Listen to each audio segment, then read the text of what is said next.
variétés améliorées résistantes, le choix des boutures de manioc saines, la destruction des plants malades hors du site en les brûlant. Nous avons aussi les maladies fongiques. Les maladies fongiques s'attaquent aux feuilles de manioc et réduisent la capacité des plants à réaliser la photosynthèse. Ces maladies se manifestent par l'apparition des taches sur les feuilles.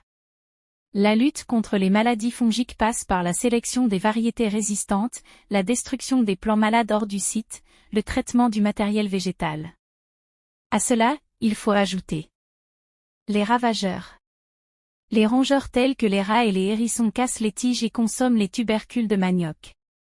La lutte contre les rongeurs peut se faire en installant une barrière autour du site et en installant des pièges sur le site.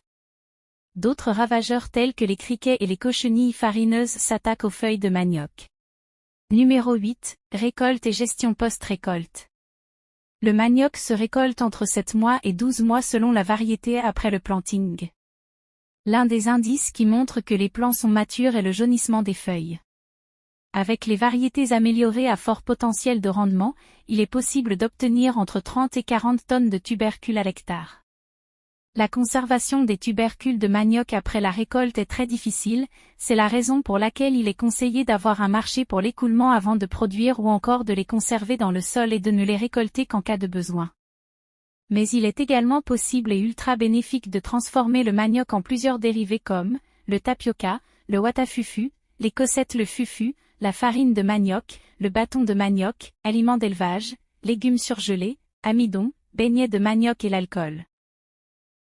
Voilà, nous venons de parcourir ensemble tout ce qu'il faut savoir pour réussir la culture du manioc, que vous avez une petite parcelle de 400 mètres carrés ou plusieurs hectares.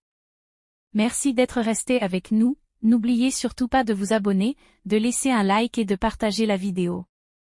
À bientôt pour une superbe vidéo.